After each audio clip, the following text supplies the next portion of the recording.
চট্টগ্রাম ৪ সীতাকুণ্ড সংসদীয় আসনে বিএনপির কাজী সালাউদ্দিনকে প্রার্থী হিসেবে ঘোষণা করায় ঢাকা-চট্টগ্রাম মহাসড়ক অবরোধ করে বিক্ষোভ করেছেন বিরোধী পক্ষের সমর্থকরা।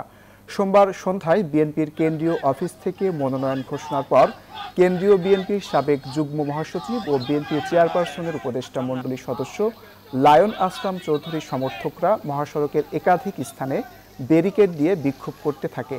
এ সময় তারা সীতাকুণ্ডের ফকিরহাট বাংলাবাজার এলাকায় প্রায় ২০ থেকে ২৫টির বেশি গাড়ি ও কয়েকটি দোকানপাট ভাঙচুর করে রাস্তায় টায়ার জ্বালিয়ে বিক্ষোভ করতে থাকে। এ সময় রাস্তার উভয় পাশে গাড়ি চলাচল বন্ধ হয়ে যায়।